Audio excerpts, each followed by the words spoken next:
What's up guys, Ame here with the next video in the Naxxramas boss guide. The Plague Quarter in Naxxramas is home to 3 bosses, and in this video, we'll be going over the first one you'll encounter, Noth the Plaguebringer. Let's get into it.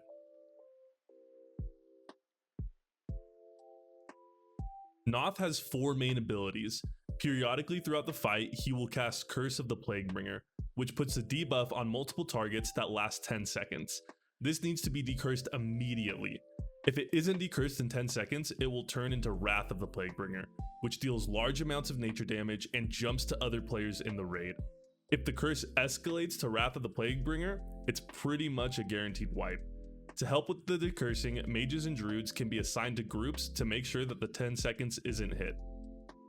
Every 30 seconds in the fight, Noth will use Summon Skeletons. This ability summons multiple plagued warriors at bone piles in the room. Off tanks need to be ready to pick up these skeletons, and ranged DPS will be in charge of DPSing them down. Noth will teleport up to his balcony 3 times during the fight, once at 90 seconds into the fight, then 110 seconds after the first teleport, and then 180 seconds after the second teleport. In the first teleport, Noth will summon 2 waves of Plague Champions. In the second teleport, he will summon a wave of Plague Champions followed by a wave of Plague Guardians.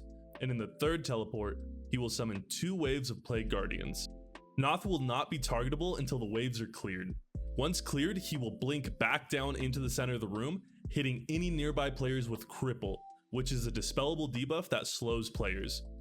Blink also wipes the threat table, so the main tank needs to be dispelled immediately so that he can intercept the boss and start building threat. Noth will periodically blink around his room during the fight as well, and will again need that cripple dispelled so that he can pick up the boss again. Each of the 3 different types of summoned skeletons in this fight have different abilities.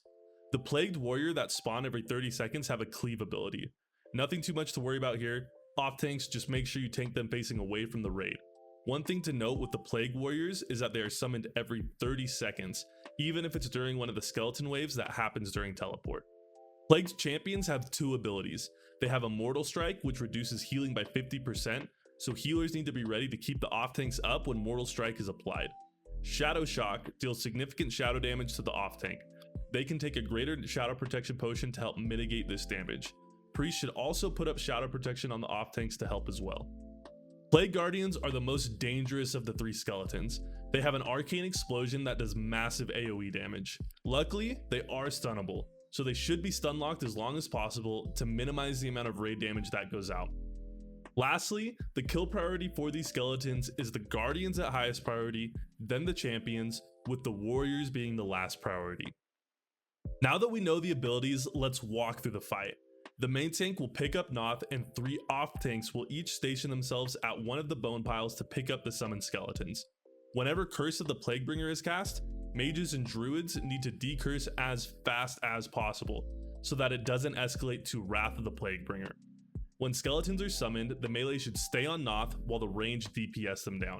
When Noth teleports up to his balcony, the DPS should be evenly split on each of the 3 bone piles to DPS down the 2 waves of summoned skeletons, prioritizing the Guardians first, followed by the Champions, and then the Warriors. If at any point the skeletons get too much, priests can use Shackle and Dead to give the raid a little more time to kill them all. Reminder to stun lock the Plagued Guardians in the second and third teleport phases so that they don't use as many arcane explosions. Once the waves are cleared and Noth blinks down into the room, the DPS need to hold off until the main tank can establish a threat lead. Also, a healer needs to be ready to dispel the cripple off the main tank so that they can easily pick up Noth. Once the threat is established, the raid should be back in their original positions and DPS the boss down and kill the skeletons when they're summoned. And that's about it. Rinse and repeat till the boss is dead. There you have it guys, the first boss in the Plague Quarter is down. If you like this video, please hit that like and subscribe button and check out my other videos to support the channel. I'm also live on Twitch every Tuesday, Thursday, and Saturday. Catch the link below and come hang out. That's it for me today guys, and I'll catch you on the next one.